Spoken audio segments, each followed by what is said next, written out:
పందాలు వేయడం అన్నది ఇప్పుడు డబ్బు లేని కుర్రాల దగ్గర నుంచి డబ్బు చేసిన పెద్దోళ్ళ వరకు పట్టుకున్న జాడ్యం. అది క్రికెట్ కావచ్చు, ఎన్నికలు కావచ్చు. టాలీవుడ్లో కూడా ఈ పిచ్చి గట్టిగానే ఉంది. బెట్టింగ్లు ఆడుతుంటారని టాక్ ఉంది. అది నిజమో కాదో అన్న సంగతి పక్కన పెడితే ఎన్నికల టైంలో మాత్రం గట్టిగా పందాలు కాస్తుంటారు అనే వార్తలు కూడా బలంగా ఉన్నాయి. టాలీవుడ్లో ఎక్కువ మంది కూటమి గెలవాలని కోరుకున్నవారే. అందువల్ల నెంబర్ల సంగతి పక్కన పెట్టి కూటమికి అనుకూలంగా పందాలు కాశారు. అవన్నీ లక్షల్లో మాత్రమే. మహా అయితే 5 లక్షలు, 10 లక్షలు.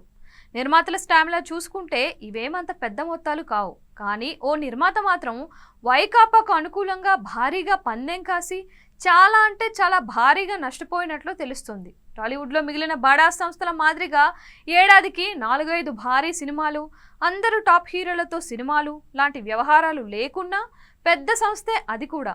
చేసినవి భారీ సినిమాలే. పైగా డిస్ట్రిబ్యూషన్ రంగాల్లో ఉన్నవారే వీరంతా. ఎన్నికలు ఇంకా ఓ స్టేజ్కు రాకముందే 5 కోట్లు వైకాపాకు అనుకూలంగా పందెం కాసినట్లు తెలుస్తోంది. ఈ 5 కోట్లు స్వంత డబ్బును పందెం ఒడ్డినట్లు, ఇది కాక వేరే వాళ్ళ దగ్గర తీసుకుని 5 కోట్ల పందెం ఒడ్డినట్లు టాలీవుడ్లో గాసిప్ బలంగా వినిపిస్తుంది. ఆ నిర్మాత ధైర్యానికి టాలీవుడ్ జనాలు ఆశ్చర్యపోతున్నారు. ఎంత వైకాపా అంటే అభిమానం ఉన్నా ఇలా చేయడం ఏమిటి అన్న కామెంట్స్ చేస్తున్నారు. కొన్నాళ్ల క్రితం వరకు ఆర్థికంగా ఇబ్బందుల్లో ఉండి తేరుకున్నారు. అలా తేరుకున్నాక మళ్ళీ జాగ్రత్తగా ఉండకుండా ఇలా చేయడం ఏంటి అని నిట్టూరుస్తున్నారు.